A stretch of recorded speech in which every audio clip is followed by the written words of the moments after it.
Nature.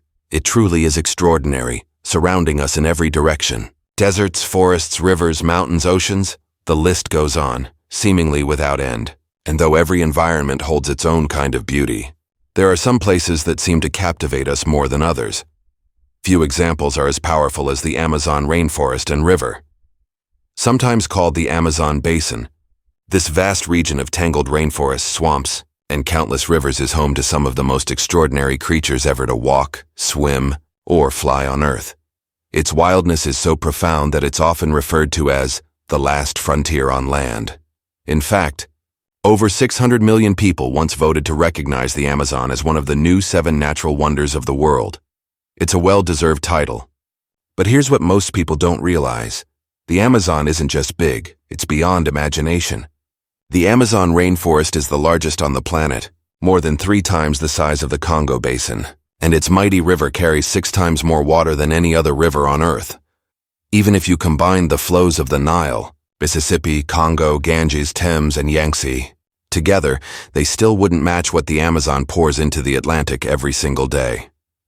With such staggering scale, it's easy to believe the Amazon has always been here.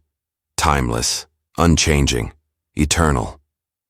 But the truth is, it hasn't. There was a time when the Amazon looked nothing like the world we know today, not in its landscape, nor in the creatures that called it home. And if you think the modern Amazon is wild, you might want to hold your breath, because the truth is far stranger and far more terrifying than you might imagine. There was once an ancient Amazon, a world so vast and untamed that today's version would seem almost tame by comparison. Back then, this place wasn't a rainforest at all. It was a superlake, a colossal inland sea now known as the Pebas system. It began to form around 21 million years ago, during the Aquitanian stage, the dawn of the Miocene epoch. While much of Earth was dry and cool, the Amazon defied the trend, remaining warm and humid, a cradle of endless life. Yet the most dramatic change came not from the skies, but from deep beneath the earth. As the Andes Mountains slowly rose higher and higher, that rising land altered the flow of water, trapping it in vast lowlands, creating what was, in essence, a giant natural bowl. And as the water filled it, the ancient Amazon began to drown, transforming into a massive, mysterious water world known today as Lake Pebas. But to call it a single lake might be oversimplifying things. Scientists still debate what the Pebas system truly looked like. Was it one immense lake, a chain of interconnected basins, a sprawling swamp, or something in between? The exact answer remains a mystery, but most researchers agree. Pebas was a mega wetland, a colossal network of lakes, rivers, and marshes woven together into a living labyrinth of water. At its peak, this vast system covered an area larger than modern-day Japan, and in some regions, it reached depths of up to 50 meters, about 150 feet of murky, shifting water. For anyone afraid of confined spaces, this would be the ultimate nightmare, because beneath those dark waters lived creatures that were anything but friendly, monsters that rivaled the terrors of the Western Interior Seaway, the ancient ocean once called the deadliest sea in Earth's history. To be honest, if I had to choose between crossing the Western Interior Seaway or venturing into the Pebas megaswamp, I'm not sure I'd choose either.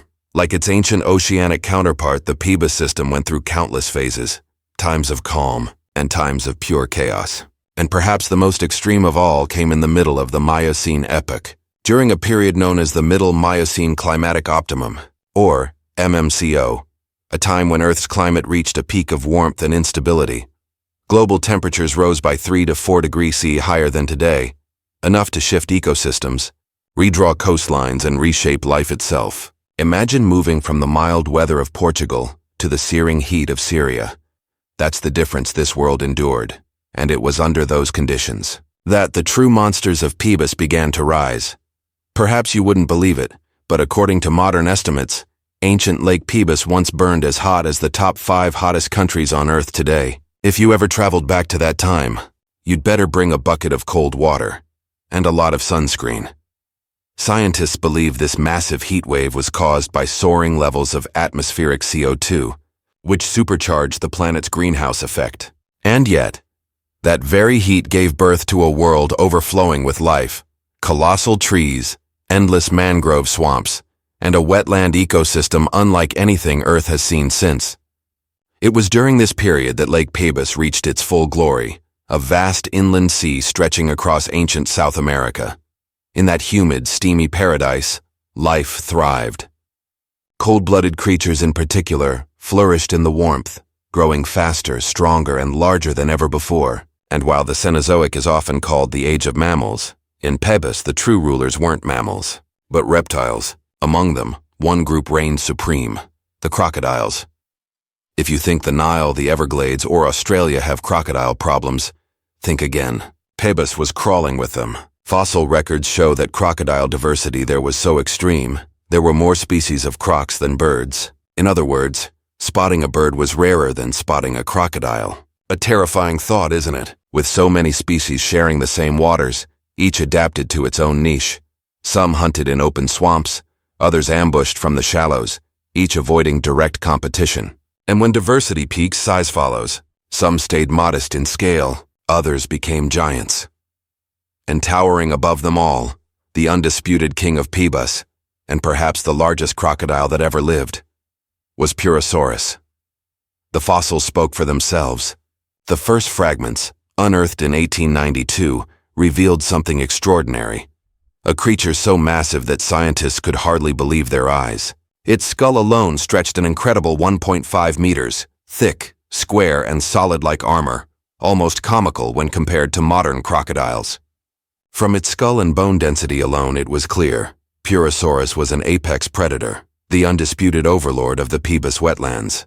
But its full size remains a matter of debate. Complete postcranial fossils are rare, yet most estimates place Purosaurus at over 9 meters long and weighing more than 6 tons, roughly the size of a killer whale. And that's the conservative estimate. Some studies suggest a maximum length of 10, 12, even up to 15.8 meters, nearly 52 feet, with a potential mass exceeding 12 tons. At that scale, Purosaurus would outweigh even the minke whale, making it the heaviest crocodilian in Earth's history. With a head that massive, it needed an equally powerful neck and an armor-plated body of pure muscle. But what truly defined Purosaurus was its bite.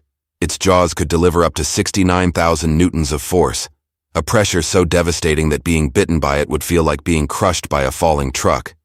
Except instead of steel and tires, you'd be pierced by dozens of conical teeth, each about 5 centimeters long, curved and serrated, designed not to break, but to tear through bone. Its skull and teeth reveal the strategy of a master predator: bite through, hold tight, and drag down. It didn't chase its prey. It waited, silent, motionless, until the victim came close. Then in one explosive strike, Purosaurus would clamp its jaws shut, lock its prey in place, and pull it beneath the murky water, where light and life quickly fade. Every measurement, every fossil, every simulation points to one truth. Purosaurus was a perfect killer, nature's ultimate design. Yet the horror of Pebas didn't end there. Because paleontologists believe that even with its monstrous size, Purosaurus still kept one final weapon, its signature death move, the one no creature ever survived to tell. The giants of Pebas, a lost world of titans. There are few moments in nature more terrifying than still water suddenly erupting into chaos. A massive shadow lunges from below, jaws snapping shut around its prey, and then it begins to spin. A violent, unstoppable spiral. Meat, bone, and water twist into one gruesome blur. That is the death roll, one of nature's most brutal attacks. Among modern crocodiles, it can tear apart a full-grown buffalo. Now imagine that same move, performed by a giant over 10 meters long, Purosaurus, the ultimate apex predator of the ancient Pebas wetlands. With a bite force strong enough to crush bone like dry twigs, and armor-like scales thicker than any living crocodile's, Purosaurus reigned supreme, an unstoppable juggernaut in a flooded world. If you were near the water back then, and saw something move beneath the surface, run, because if you didn't, it was nice knowing you. But even a king does not rule alone. Sharing these ancient waters was another leviathan, Gryposuchus, the largest of the long-snouted gavialids ever known. Unlike Purosaurus, with its wide, crushing jaws, Gryposuchus evolved a slender, narrow snout, built for catching fish, not wrestling megafauna. Still, with a body stretching up to 10 meters, It was more than capable of taking down anything smaller that dared swim too close. And just when you thought the Pebas wetlands couldn't possibly hold another monster, a third giant emerges, the strangest of them all. Its name was Morasuchus. Like Purosaurus, it belonged to the caiman family. But that's where the similarities ended. If Purosaurus was a tank, then Morasuchus was something else entirely. Its skull was long, flat, and oddly duck-like, a bizarre design that baffled scientists for decades. 3 theories arose to explain it. First, that it was an opportunistic scavenger, waiting patiently for prey, or even carrion, to drift into its open mouth. Second, that this enormous reptile was surprisingly gentle, feeding on floating plants, a notion quickly dismissed by most experts. And third, the most accepted, that Morasuchus used its broad, flat snout like a living sieve, scooping mud from the riverbed, filtering out small creatures, snails, crustaceans, and fish. It wasn't a killer like its monstrous cousins. But encountering one in real life would still be terrible for your heart rate. Yet even these titans were not alone. Fossil beds reveal that Pebas was once home to over a dozen species of crocodiles, ranging from dog-sized hunters to giants rivaling today's largest. In this world, every creature, no matter its size, had a crocodile built specifically to hunt it. But as Ian Malcolm once said, life, finds a way, and so it did. The prey of Pebas evolved their own weapons, embracing gigantism as a means to survive. Massive freshwater stingrays, Batamotragon, glided like shadows across the muddy floor, as huge catfish and drumfish swam beside them, each as large as a grown man. Yet among all these leviathans, one creature stood apart, silent, armored, and ancient. A turtle. But not just any turtle, Stupendimes. The armored giant calling it a turtle feels almost unfair. Kaiju, a giant monster, fits far better. This was Stupendimes, the largest freshwater turtle ever to exist, and one of the most colossal reptiles in Earth's history. Don't be fooled by its name. Stupendimes has nothing to do with stupid. It comes from stupendous, meaning extraordinary, awe-inspiring, and that is exactly what it was. Even compared to the mighty sea turtle Archelon, Stupendimes holds its own. Its shell alone measured 2.86 meters, over 9 feet long, and that's just the shell, not counting the head or limbs, weighing more than a ton. Stupendimes likely grew so massive out of necessity, to withstand the relentless threat of giant crocodiles lurking nearby. Its enormous shell acted as a living shield, an evolutionary fortress of bone and keratin, and the fossils prove it. Many shells bear deep tooth marks and even broken crocodile teeth still embedded in the bone. Not every Stupendimes survived those encounters, but the scars tell a story of survival against impossible odds. For some, that armor meant one more sunrise, one more chance to keep swimming through the deadly waters of Pebas, and honestly, if I could see one of those giants with my own eyes, I'd add it to the very top of my time travel bucket list.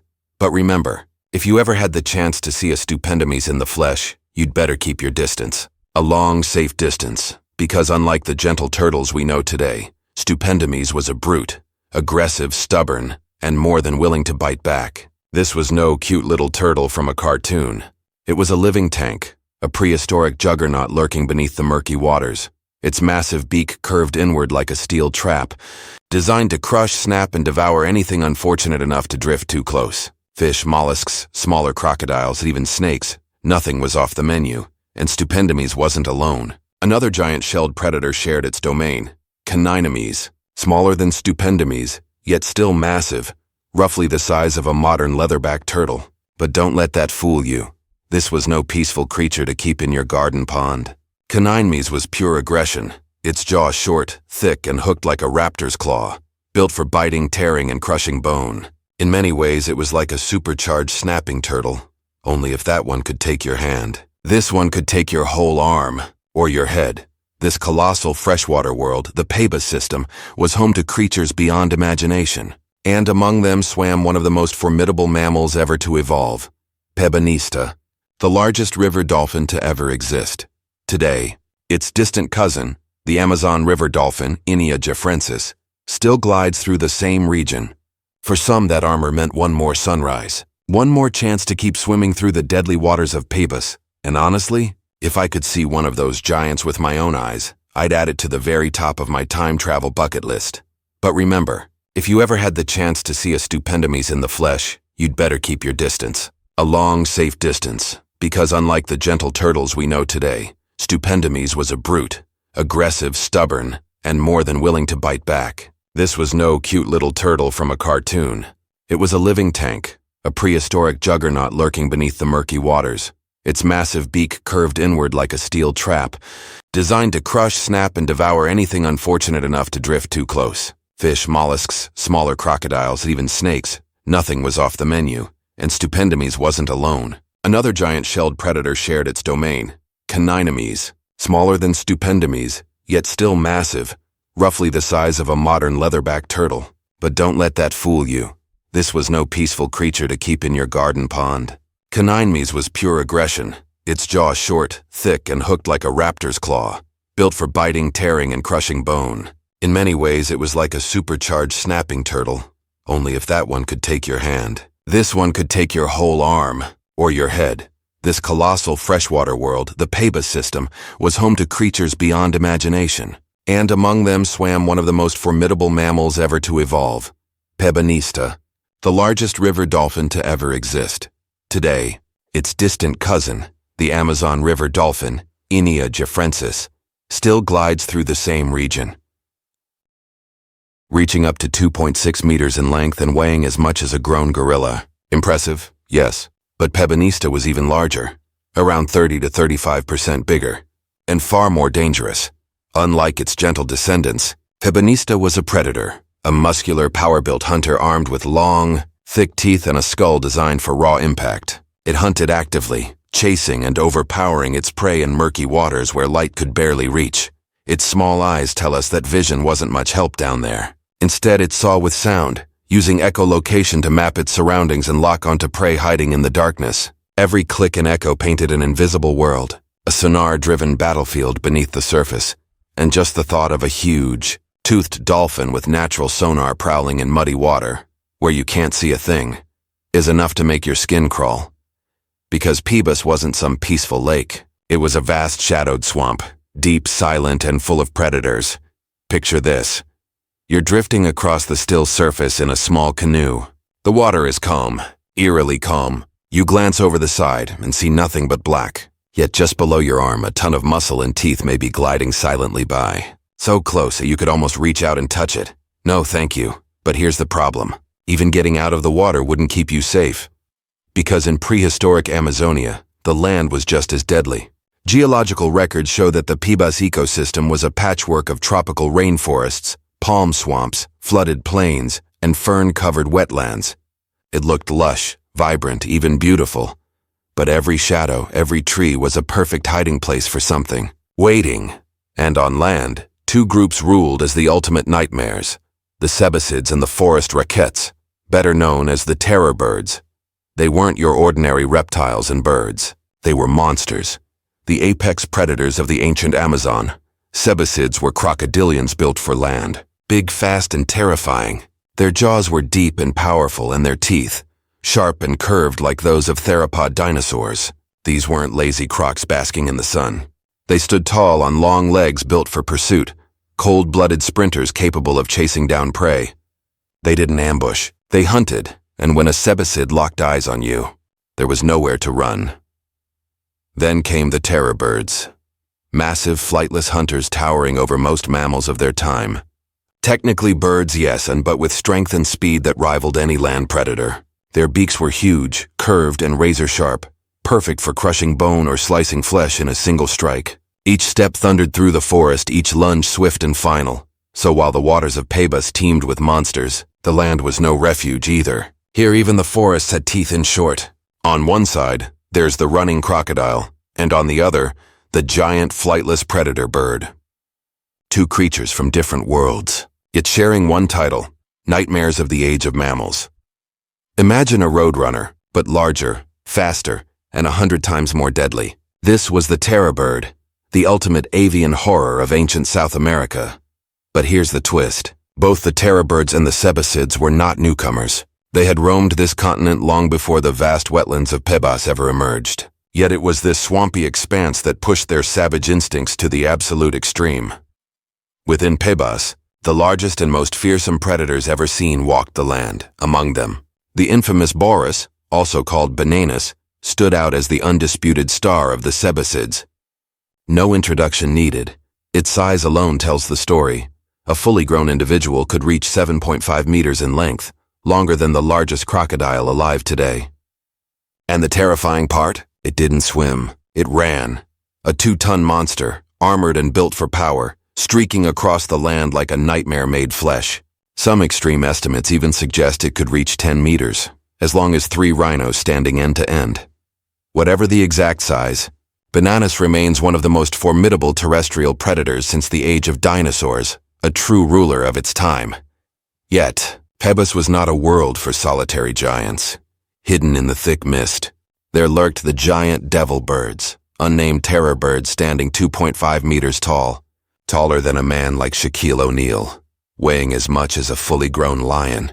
They were capable of bringing down most creatures of their era, but in a world where even the strongest could become prey, not even these towering birds were safe. Fossilized bones, marked with teeth, broken and scarred, offer a chilling testament. Even the top of the food chain has its hunters. Yet, no matter how powerful or towering they were, every creature had its weakness. Even the colossal terror birds, rulers of the Pebas wetlands, ultimately became someone else's dinner. In other words, a prehistoric KFC meal. And the culprits behind these giant feasts? None other than the giant crocodiles, silent predators lurking beneath the murky waters. Perhaps it was wiser to try one's luck on land. But truth be told, survival was hardly any easier. For besides the massive Sebasids and fearsome terror birds, Pebas was home to countless smaller yet no less dangerous creatures, like Langstonia, or unnamed species of terror birds. And hidden in the dense marshes, survivors of the modern Amazon still lingered, giant anacondas and constrictor snakes, living shadows of an ancient world. This land was a madness of nature beyond imagination, even by prehistoric standards. Just imagine, within a single region, one could encounter the largest river dolphin, the largest freshwater turtle, the mightiest caiman crocodile, the largest gavial crocodile, and the largest terrestrial predators since the age of dinosaurs. In most places, even one of these would be legendary. But in Peba, they all existed together, and the remarkable thing, amidst this carnage, some herbivores still thrived, resilient survivors navigating a land of death. Among them were even our distant ancestors. When it comes to aquatic mammals, the diversity in Pebas was staggering. It made modern Amazonian mammals look almost ordinary, even slightly dull. Today, one of the most notable creatures of the Amazon is the capybara, the largest living rodent on Earth, peaceful, water-loving, and thriving along rivers. But during the Middle Miocene, capybaras had not yet appeared. Instead, Pebas was dominated by Phoboromes, a giant herbivorous rodent, distantly related to today's guinea pigs, yet the resemblance ended there. For Phoboromes was as large as a polar bear. It remains one of the largest rodents ever to walk the earth.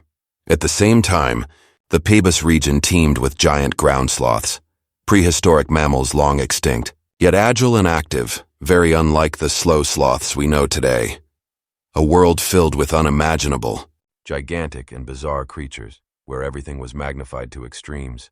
And life itself was a gamble in the hands of nature in Pebas. The sheer diversity of life was nothing short of astonishing. At least 10 different genera have been discovered here, each one a different size, forming what feels like nature's own lineup. Creatures as small as large dogs, species the size of pigs or deer, and giants weighing up to 4 tons, standing as tall as an Asian elephant, like Uramaquia. But that's not all. This land was also home to massive ungulates weighing over a ton, resembling wild cattle or rhinos, except of course they had no horns. In this bizarre, almost otherworldly realm, there were glyptodons, armored giant crustacean-like beasts, lopernas, and most striking of all, ancient termite-eating creatures with impossibly long tongues and skulls that seemed oddly incomplete, perfect evidence of nature's strange adaptability. If you think you're already blown away, hold on tight to your seat. Because in this colossal wetland, primitive primates, bats, ancient metatherians, and even archaic platypus-like creatures known as chiropractors all roamed, representing the mammalian relatives of today's fauna.